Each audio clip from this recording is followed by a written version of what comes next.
Assalamualaikum semua. Halo, balik lagi sama aku Purbaningtyas Lintang NIM 075 di BBK Bincang-bincang Kesehatan. Gimana nih hari ini kabarnya? Pasti sehat kan? Udah makan belum? Kalau belum, jangan lupa makan sayur biar sehat. Oke, hari ini kita akan membahas apa ya kira-kira? Pada kepo nggak? Kepo. Wah, banyak banget ini yang pengen tahu. Oke, tenang. Jadi hari ini kita akan membahas tentang si E. colon atau lebih dikenal dengan kanker usus besar. Sebelum itu, aku nggak mungkin ini sendirian. Tentunya aku ditemani dengan teman-temanku yang cantik-cantik. Ada siapa aja kira-kira?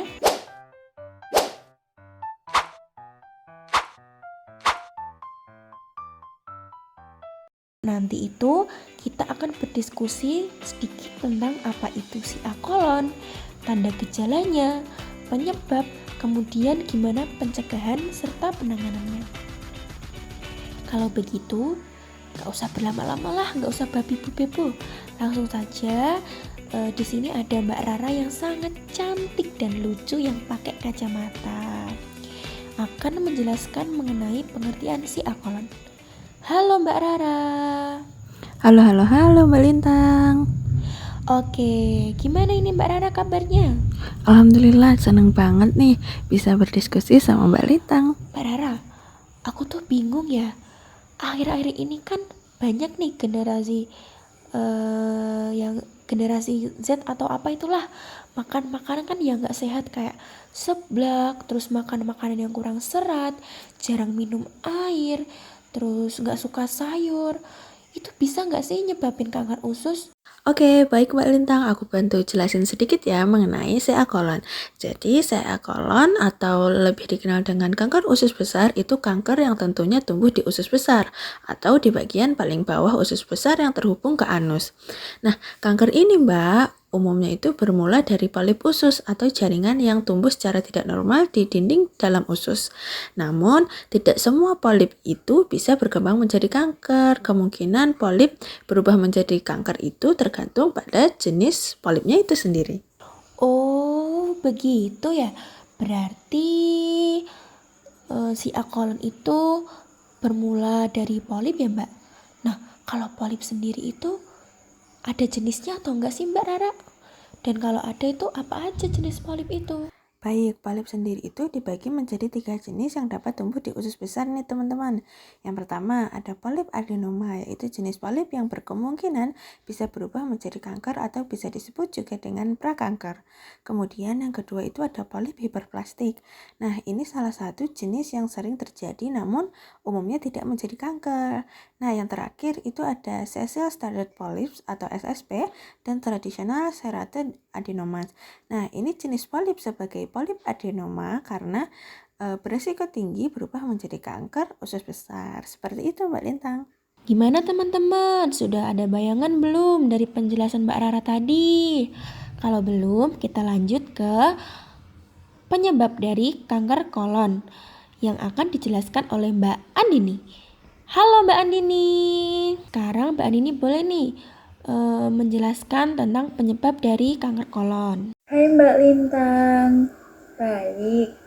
Sebelumnya, makasih ya Mbak atas kesempatannya.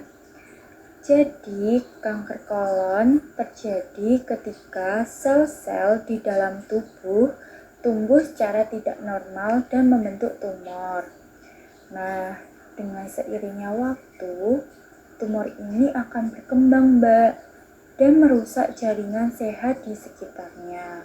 Namun Mbak, ada faktor-faktor yang bisa meningkatkan resiko seseorang terkena kanker kolorektal loh Mbak. Nah, faktor-faktornya itu antara lain seseorang yang berusia 50 tahun atau lebih, memiliki riwayat penyakit kanker atau polip kolorektal, lalu memiliki keluarga dengan riwayat kanker kolorektal atau kanker payudara di bawah usia 50 tahun, menderita radang usus, baik kolitis ulceratif maupun penyakit Crohn, menderita diabetes, menderita obesitas atau berat badan berlebih, Mbak. Menjalani pola hidup tidak sehat juga, Mbak. Nah, misalnya nih, Mbak, jarang mengonsumsi serat dan buah-buahan, kurang berolahraga, serta memiliki kebiasaan merokok dan mengonsumsi minuman beralkohol, Mbak. Dan seseorang yang sedang menjalani radioterapi atau terapi radiasi di area perut, Mbak. Nah, jadi begitu Mbak Lintang. Wah, banyak banget ya Mbak penyebabnya. Jadi merinding. Oke, daripada kita berlarut-larut tadi memikirkan penyebabnya yang banyak sekali, kita move on dulu. Kita sekarang akan mengenal tanda dan gejala yang muncul pada penderita SIA kolon.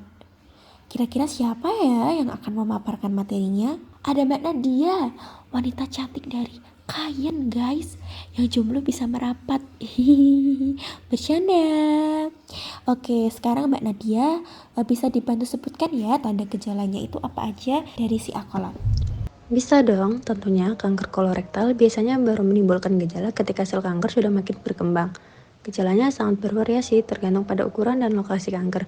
Beberapa gejala kanker kolorektal yang dapat muncul ada diare, sembelit, buang air besar terasa tidak tuntas, konsistensi BAB seperti kerikil dan keras, berat badan turun tanpa sebab yang jelas, perdarahan pada rektum atau bagian ujung usus besar, buang air besar berdarah, mual, muntah, perut terasa nyeri, kram atau kembung, dan tubuh mudah lelah.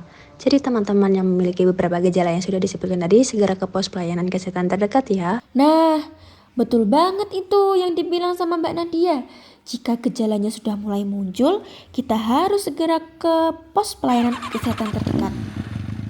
Sekarang kita coba panggil teman kita, anak Wonogiri, yang akan membantu untuk menjelaskan pencegahan dan penanganan dari kanker kolon. Ada siapa? Ada Mbak Salsa. Halo Mbak Salsa, gimana kabarnya ini? Halo Mbak Lintang, Alhamdulillah baik nih. Oke, gimana ini Mbak? Setelah sebelumnya teman-teman sudah tahu dari pengertian, penyebab, dan tanda gejala. Selanjutnya teman-teman gak sabar ini, gimana sih cara pencegahan dan penanganan dari kanker kolon itu? Ini inti dari podcast ini gak sih Mbak? Jadi belum diketahui bagaimana cara mencegah kanker kolorektal. Namun, kita bisa mengurangi risiko terkena kanker kolorektal dengan melakukan beberapa hal berikut ini, Mbak. Seperti yang pertama, mengonsumsi biji-bijian, buah, dan sayuran. Yang kedua, berolahraga rutin sedikitnya 30 menit sehari.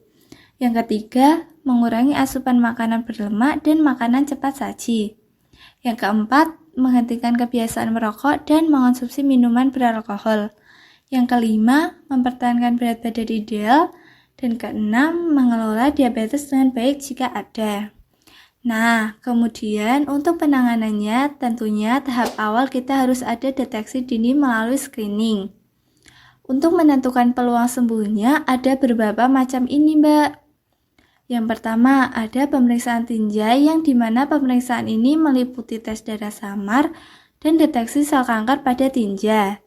Yang kedua, ada sigmoidoskopi, yaitu tindakan medis di mana dilakukan dengan memasukkan selang tipis yang ada kameranya dari anus ke bagian bawah kolon. Yang ketiga, ada kolonoskopi, sama seperti sebelumnya, tapi ini selangnya lebih panjang. Yang terakhir, ada kolonoskopi virtual atau CT kolonografi. Ini dilakukan menggunakan mesin CT scan untuk menampilkan gambar usus besar secara menyeluruh untuk dianalisis. Kemudian, untuk penanganannya atau pengobatannya itu dengan operasi. Nah, operasi itu ada beberapa jenis operasi Mbak Lintang. Yang pertama, polipektomi. Ini untuk mengangkat polip kolon berukuran kecil melalui prosedur kolonoskopi. Yang kedua, ada endoscopic mucosal resection.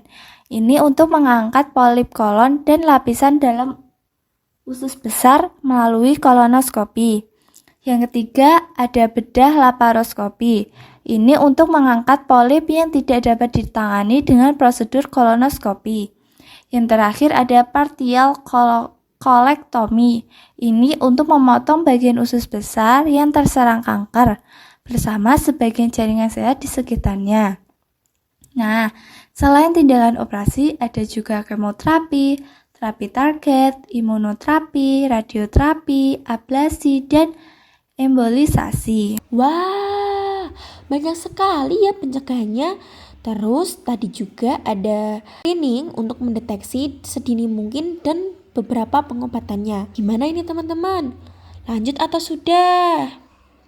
Sebenarnya aku masih ada beberapa nih yang masih penasaran. Mungkin Mbak Rara bisa bantu jelaskan tentang stadium kanker kolon sama komplikasi lanjutan dari kanker kolon. Baik Mbak Lintang, tentu dong aku jelasin nih. Jadi stadium kanker usus besar itu dibagi menjadi beberapa Mbak. Stadium 0, kanker muncul di permukaan dinding dalam rektum atau usus yang disebut juga dengan karsinoma in situ. Stadium 1, kanker sudah menembus hingga lapisan otot kolon atau rektum tapi belum menyebar keluar dinding kolon. Stadium 2, kanker sudah menyebar nih Mbak ke dinding kolon, keluar dinding kolon atau ke organ lain yang terdekat tapi belum menyebar ke kelenjar getah bening.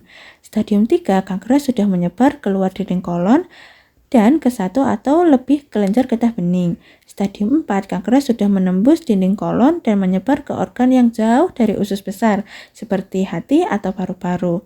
Untuk ukurannya sih sangat bervariasi ya Mbak.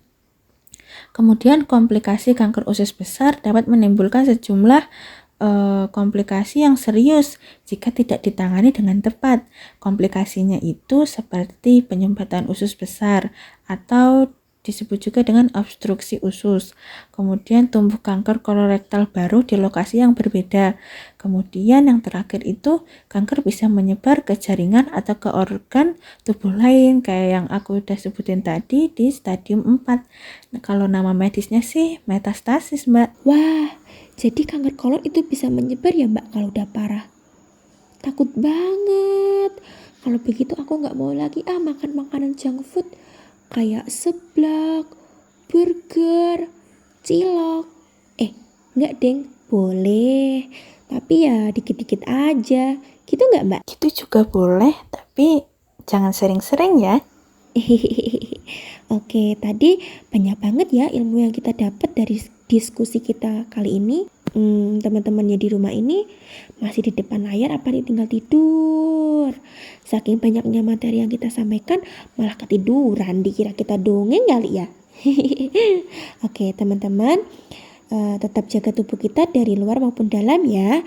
Tetap makan makanan yang bergizi, sering olahraga, hindari merokok dan minum alkohol. Kalau bukan kita, siapa lagi yang menjaga tubuh ini? Pepatah mengatakan, mencegah lebih baik daripada mengobati. Sekian makasih buat Mbak Nadia, Mbak Salsa, Mbak Rara, dan juga Mbak Andini yang sudah hadir di podcast BBK, Bincang-Bincang Kesehatan, yang membahas tentang si akolon. Iya, sama-sama. Sekian dari podcast ini, aku Lintang. Bye-bye, sampai jumpa di kesempatan berikutnya. Bye-bye. Kangen-kangen ya.